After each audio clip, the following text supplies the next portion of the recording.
today. So wow, again, thank you PTC for this event. Coming up next, I have the pleasure of introducing my colleagues from CGI for the technical keynote. Sundeep and Bharath, they both live and breathe data, analytics, and machine learning every day. And I mean it in every sense of the word. They are our subject matters and leaders in this space. They both are big on applied AI. And again, it's not just theoretical AI. They are very focused on what's the practical application of machine learning and AI. And in the next 20 to 25 minutes, they will talk about the practical implementation of machine learning processes and models. So without further ado, let me turn over the mic to Sandeep and Bharat. Thank you, Manoj. This is Bharath Gangula. So let's, in the interest of time, let's get straight into the topic. And as Manoj said, AI is not just for theory. This topic specifically, which we are covering today, is about building applied machine learning systems and how do we make money out of it? How do organizations drive their revenue growth opportunities? How do they enhance their cost efficiencies and profitability agendas? That's the focus. The path of building these models to building systems of intelligence, which make these models go into production in an efficient way. So that's the topic for today. So let's get into the agenda. In this next 20-25 minutes, what we'll talk about quickly is what is this new area of machine learning operations, which has evolved of late, and the landscape of machine learning operations, which is nothing but putting these models into a product in an efficient way, putting these models into production and making value, getting value out of the entire AI ecosystem. What challenges do our clients face? Having served in this industry of machine learning, right from the stage where statistical models were built to now building systems of intelligence, we have looked at a variety of clients, their challenges, and we have kind of summarized that into what are these challenges and how good ecosystem of machine learning and AI can help solve it. And so what are some of the best practices? Sandeep would go through this, and then we'll also talk about the human element of machine learning and ML ops, and how should organizations approach this. We may not get a lot detailed into the technical architecture in the interest of time, but this topic really introduces that whole new concept of building systems of intelligence. So let's get straight into the big word which has been floating around quite a lot, which is called as ML ops, and what this ML ops is all about. And I looked at a variety of literature just to understand this, but I think none of that could really, one definition doesn't fit this whole concept of machine learning operations. So let me simply summarize this into few key words.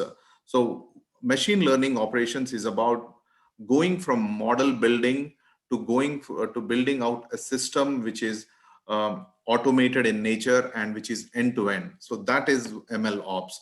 The second thing about ML ops is about going from building one of a kind of a model which serves a specific business use case to building scalable system of intelligence.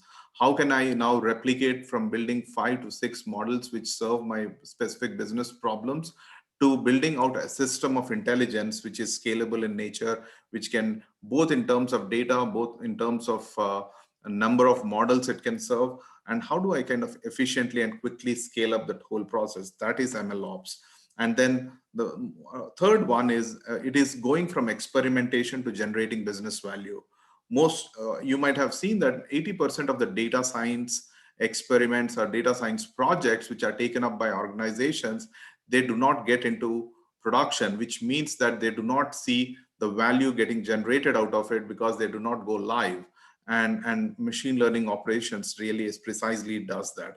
It helps in creating value by deploying these systems to generate that value. So this ML ops is the key layer in bridging that gap. And then finally, it is a collaborative ecosystem.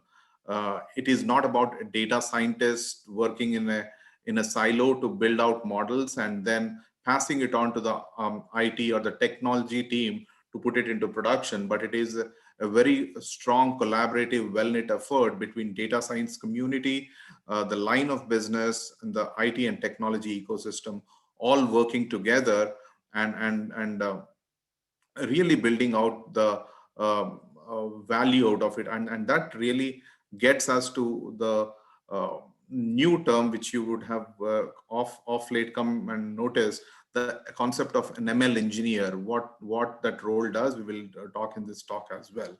And then uh, building out this kind of a system which is automated, which is scalable, which drives value, and which is a money maker and which is collaborative, leads to that net impact which I've shown at the bottom. It really lowers the technical debt of an organization.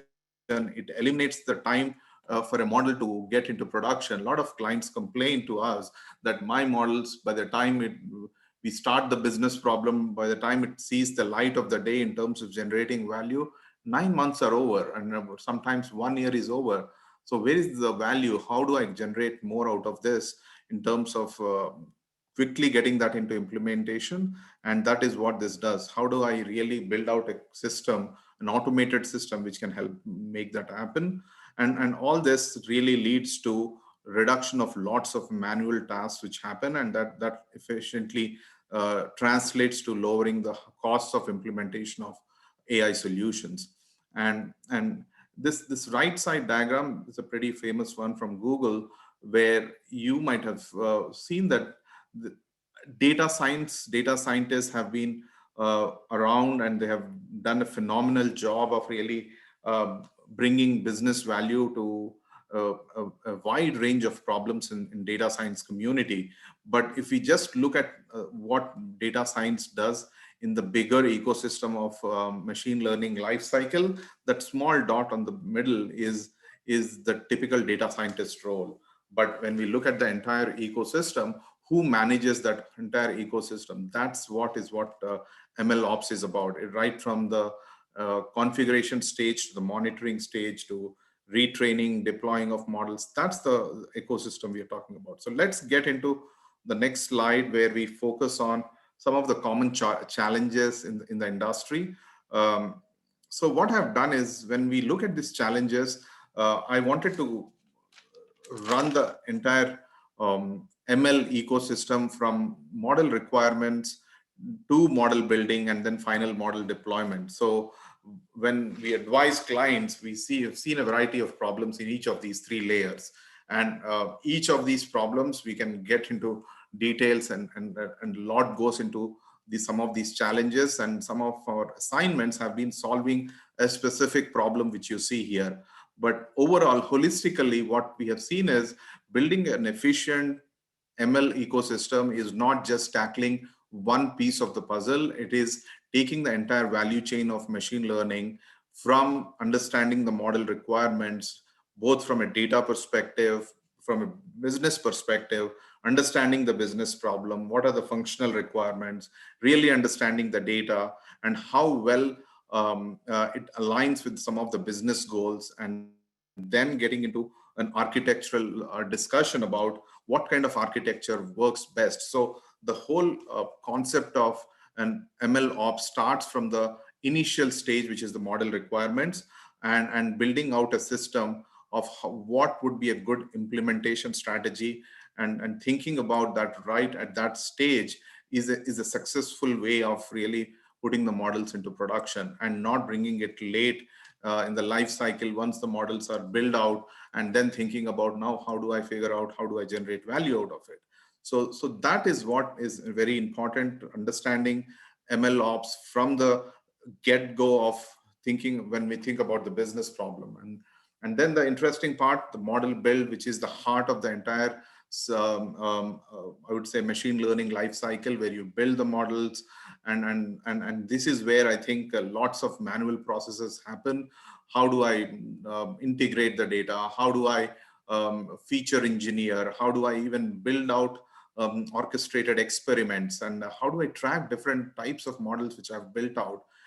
Is there a system which I can build instead of a data scientist taking an approach and a second scientist taking a second approach, and there is no standardization in the process?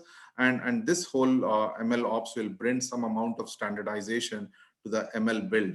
I understand that there is a lot of I would say the skill set of the data scientist comes into picture here. But the whole idea is, when we want to build a scalable system, we want to think about how we can build out some of these pre-orchestrated experiments. So documentation, versioning of these models, and all that comes into this model build phase. And the biggest one is the deployment stage, and that is where we see lots of challenges, and there is no clear pathway. I mean, this is a new field where people are still figuring out, because as organizations have started to implement AI strategies, and they have started to go in the track of making AI driven investments, now people have started to think about, our clients have started to think about, what should be a good deployment strategy. And when we think about deployment, there are a variety of challenges from system perspective, how one part of the system talks with the other, the integration aspects of it. How do I scale it up? How do I also build a system that where the models can be retrained? The secret sauce of building models is about how the data getting trained. I mean, the amount of data which is available. I mean, think about Netflix learning from some of our new clicks which happen on the app, and how do I capture those clicks and convert that into new knowledge, and then retrain the model in a real time, so that next time I log in, I get that inputs, and then give you recommendations which are based on those clicks. So how does the system learn quickly and make those real-time deployments possible? So that is what is called as automated retraining. How do I retrain the models? And then finally, how do I monitor the life of the models? Models are not in perpetuity. They do have life, and really making sure that models are retrained, the health of the models is retained, is an important challenge which we address in this ML ecosystem. So with that, let me turn it over to Sundeep, who would go through some of the key things which are needed from building out this ML ecosystem process. Yep. Sundeep? Yep. Thank you. All right. So let's look at what are the main building blocks when we talk about AI, ML, and all those stuff, right? So I would start with the question that we had when we were talking about the panel on how do we deal with the data, right? So there's a lot of data right now, petabytes of data, and how do we get that data so that it can be used and all those stuff, right? So again, like I said, everything starts with the data, because you need to organize the data at a point where you can now use it to build those models, right? And now we are talking about machine learning models, and then artificial intelligence, right? We are talking about neural networks and all this stuff. So you need to have the first main building block, or the basic thing is to get the data and then to organize it so that our data scientists can use it. There is always an argument that, yeah, why not just give all the data and I'll figure out as a data scientist, let me figure out what I want to use, how I want to use the data, how I want to process the data and all this stuff. That's good. While you are building the model, yes, absolutely good. But while you are using the model in production, while you're deploying the model in the production, the data has to be organized, and it is now kept ready for that process to run by itself every day. And Bharath spoke about how we are monitoring the data, right? And automated training in production on the real time, right? How is it learning? So the data has to be organized. And we have seen how data fabric is emerging in the industry, and it is helping to better organize this data for any kind of downstream consumption. Of course, your basic data analytics and all, and BI can be done, but also advanced analytics and advanced use cases using machine learning can also be done. And diversified data. So I was just working with University of Penn for a capstone project, and then we are trying to help the students build a knowledge graph, right? So we always tend to go and say, oh, I have all these data points that I need in one source. Let me just get that source and then let's start building the model. No, you should always try to blend in the data. get different diversified data sources so that you can see that blend, you can see the bias in the data, right? If the drift is happening, you will understand what is triggering the drift in production, right? So you need all the diversified data. And end of the day, you need some machine learning based or compatible architecture, right? And we heard from Mike again, teletracking, how they're using EMR to separate the compute and the data, right? And the processing and the data. Yeah, so there are multiple things that you can do, and you should do that and set your architecture so that your machine learning models can be deployed. And GPU is not answer for everything, right? Or do I need to use quantums, right? No, it's not. There is no standard answer for each.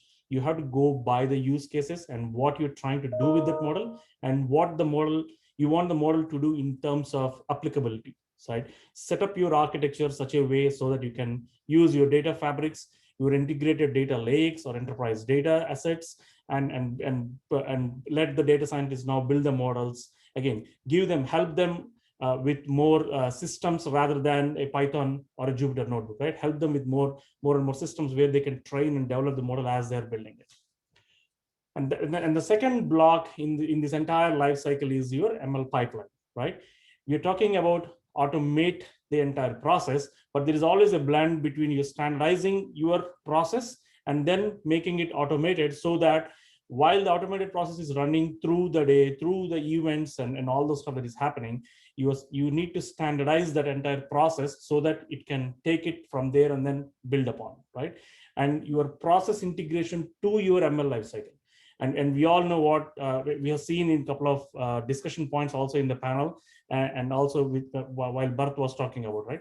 So there is a separate, a specific life cycle of how the machine learning model will go from a thought, from a data scientist or a statistician or a business, right? One of your executive wants to understand how the deals are moving through, how you are managing the healthcare information or health patients information through the chain, right? And they want to visualize what can be known, or what we can know, or what is unknown of unknown. From that information, can we do something about it, right? Can we help our customers? Can we help our employees who are talking to the customers? So the entire process has to be integrated into this ML lifecycle. So from that thought all the way to understanding the information, and then comes explainability, right? So while this is all running, you need to have a process which can explain what it is doing. So that way, especially in terms of financial clients, right? Building a model is one part of it. Putting it in production is the second part, but then comes the explainability, because now you need to explain what this model is doing, especially if you're doing any credit approvals, right? Here we have humans today, or at least process managed by humans, so you can explain them what is happening, what is the rule 1, rule 2, rule 3.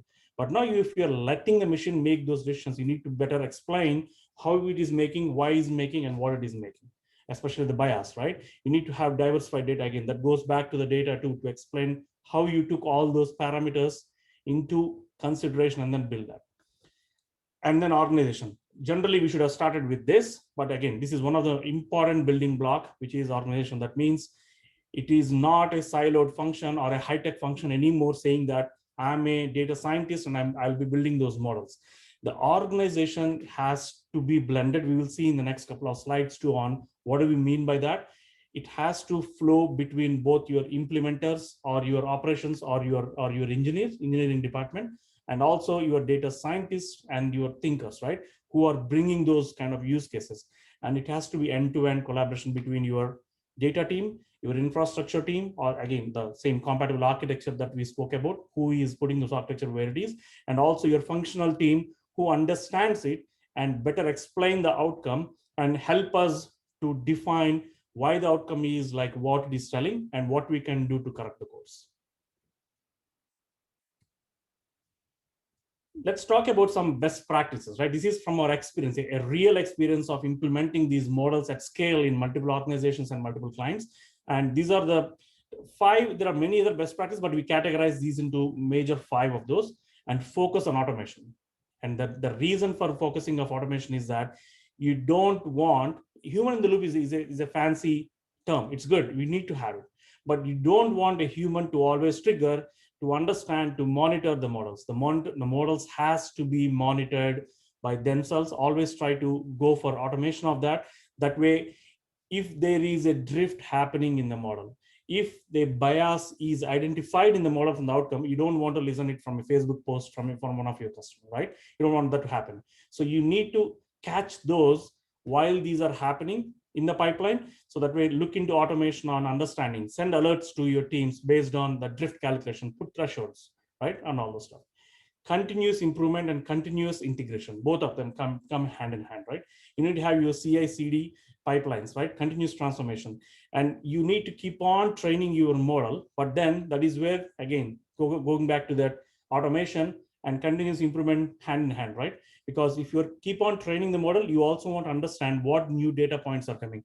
Is there a new data point coming, which I don't know, especially in case of your third-party data sources, right?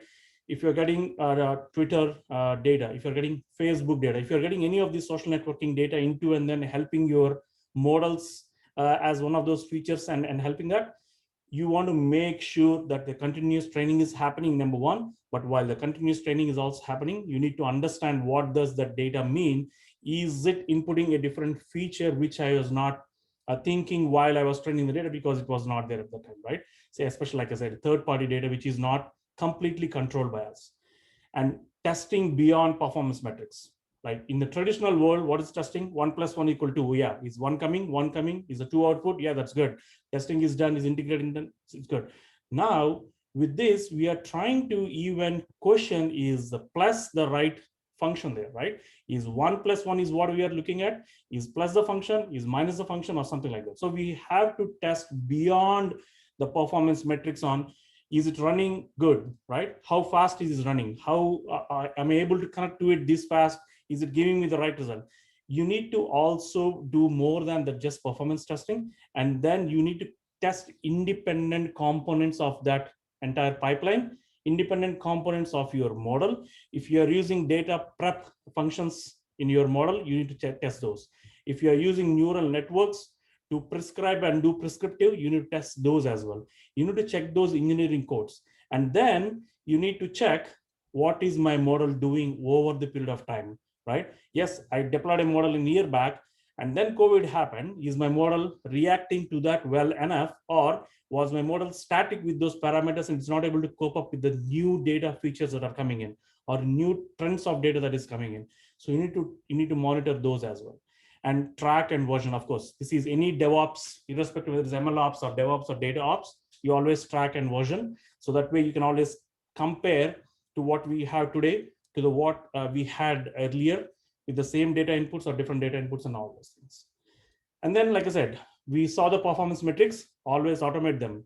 Have the alert sent to you by the system rather than you reacting. Like I said, especially if it is a client-facing use case that you're developing through an ML and AI, you don't want to know from a customer or a client or a Facebook post. Rather, you want to automate even those performance monitoring to understand what is happening. Again, features of end-to-end system. Like I said, just reiterating what we saw. You need to have continuous deployment. You need to have model monitoring and continuous training and repository to track and version those to understand what is being used where, who is using it. Governance, right? The main important aspect of all of this is the model management and model governance. We always thought through, and we always know that data governance or a good governance is very important to understand what is happening in your system. Now put it to 10-fold or 100-fold while the systems are making those decisions for you, and automated processes and then automated neural networks are coming in. You need to have good governance model, and it starts with managing and tagging every data point and every step of the process so that you can understand what that system is doing anymore and where you can have control on the system and what you can do and do to control that entire process of automated decision makings using these ML systems. Okay. And then let's see what is collaboration, and then what do you mean by collaborate. I spoke about that, and I told that's one of the important pillars, and you to start with that, right? And that is where it comes, where you have a development stream always. You have a vision or a business product that you want to drive all of this towards. It can be a direct impact, like what I was talking about revenue, or it can be a direct value creation to your customers, right? You're making their life easy by helping them, by running all that data, crunching the data on your environment and helping the client with the information, right? So it can be any of that. It can be a direct revenue or a value generation. So the data science teams today are doing all of that development and then handing it over to another team called data engineering team saying, hey, we are done with our model. Why don't you just take and then go and productionize it?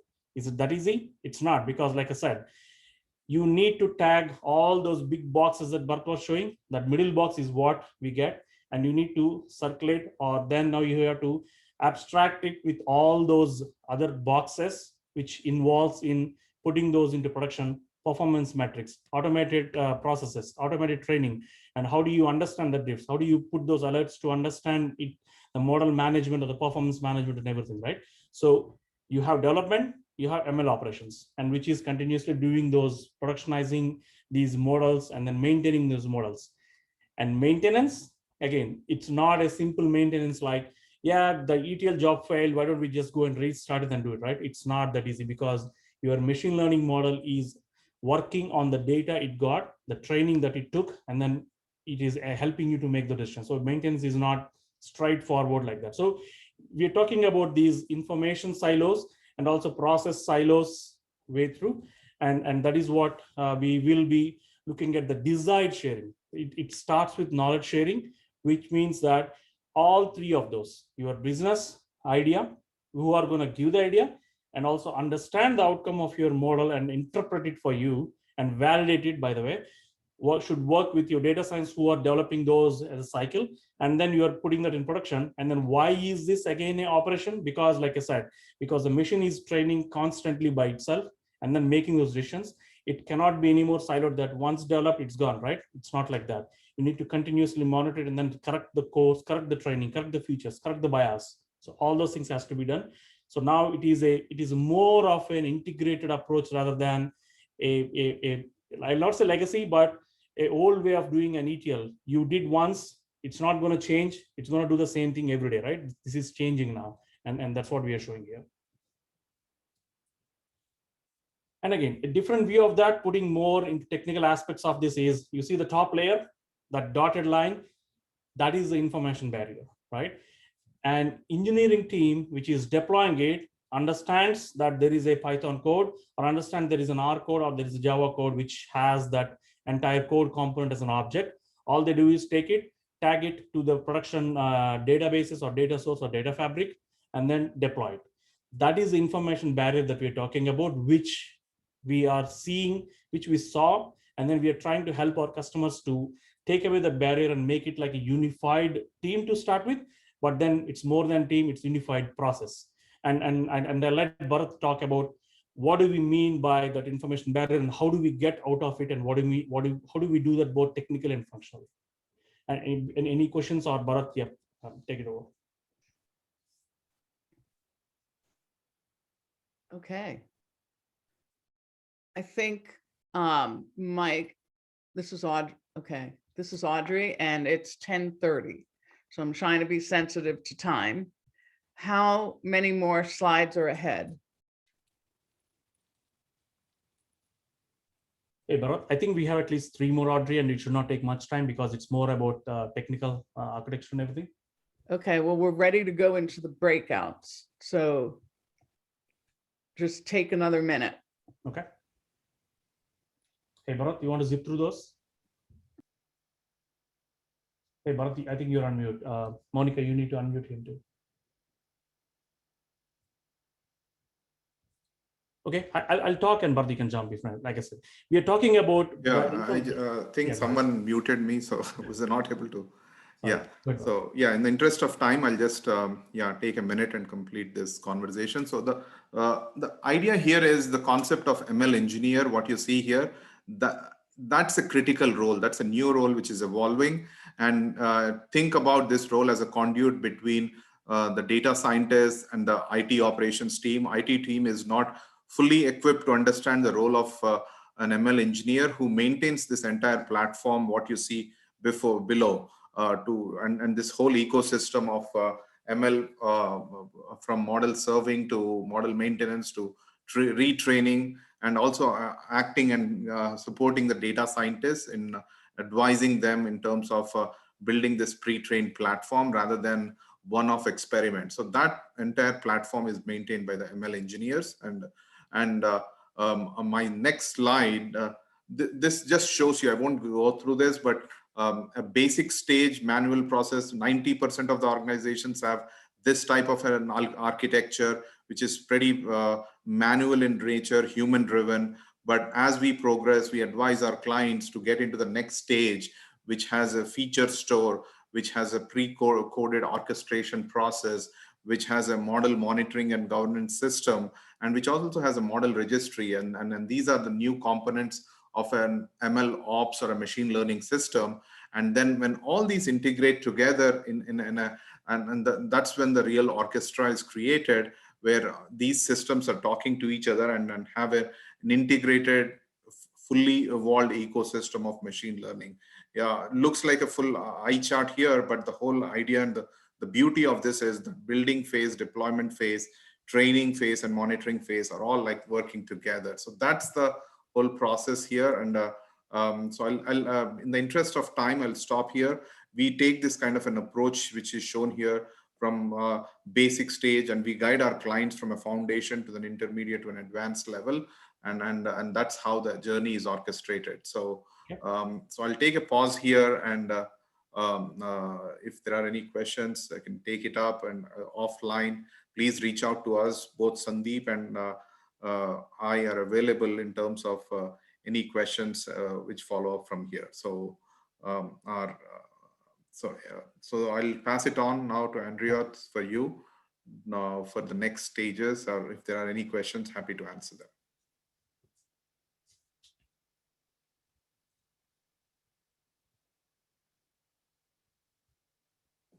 Okay, thank you.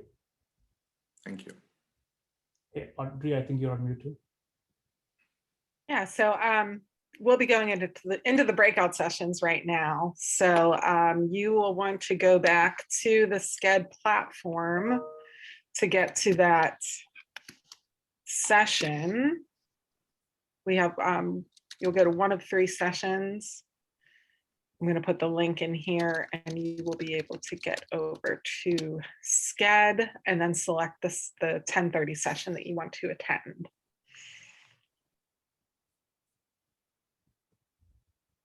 And that is it. Audrey, do you want to say anything else? Audrey's muted. Our mute button is clicking today. I know. I've been trying to be unmuted, and I know everyone loves to mute me. So I totally get that. So thank you to the folks from CGI for that technical overview. I want to move quickly into letting everyone know there's 3 breakout sessions: analog machine learning, reduce big data at the source. The second one is adding machine learning capabilities to your marketing tech stack without getting lost in the black box. And then predicting pandemic PPE needs in West Virginia, which, as many people know, they've done a really good job in terms of vaccines.